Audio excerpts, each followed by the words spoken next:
આંતરરાષ્ટ્રીય હિન્દુ પરિષદ, રાષ્ટ્રીય બજરંગ દળ, રાષ્ટ્રીય મહિલા પરિષદ ઓજસ્વીની વડોદરા મહાનગર દ્વારા કલેક્ટરને આવેદન આપવામાં આવ્યું હતું, જેમાં ખૂબ જ મોટી સંખ્યામાં કાર્યકર્તાઓ ઉપસ્થિત રહ્યા હતા અને સરકાર પાસે હિન્દુ સુરક્ષાની માંગ માટે વસ્તી નિયંત્રણની માંગ કરવામાં આવી હતી.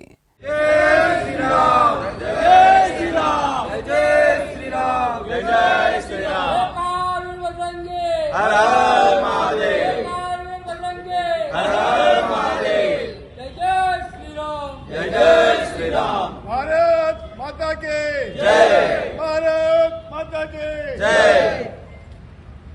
जय श्री राम.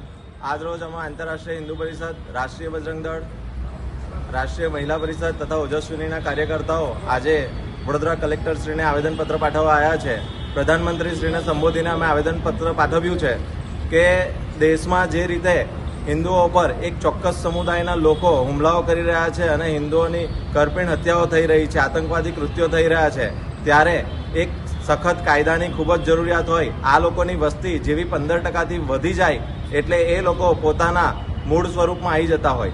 ખરેખર આપણે જોવા જઈએ તો જાનવરો જે હોય એ 10-15ની સંખ્યામાં પોતાના પુત્રોને પેદા કરતા હોય, બચ્ચાઓને પેદા કરતા હોય. આ એક ચોક્કસ સમુદાય એવો છે જે ભૂંડની જેમ પોતાને 10-15 બાળકોને પેદા કરે અને સંખ્યા જે છે, વસ્તી જે છે તેનો વધારો કરે છે. આ વસ્તી વધારાનો જે એ છે એ દરેક જગ્યા પર લાગુ પડે છે. આપણે જોઈએ છે કે કોન્ક્રીટના જંગલો બની રહ્યા છે, જ્યાં બિલ્ડિંગો બની રહી છે, જંગલો કાપવામાં આવે છે. આનું સૌથી મોટું જે દૂષણ કહીએ તો વસ્તી વધારો જે થઈ રહ્યો છે તે, અને એક ચોક્કસ સમુદાયના કારણે આજે આટલા બધા દેશો એ લોકોના થઈ ગયા છે.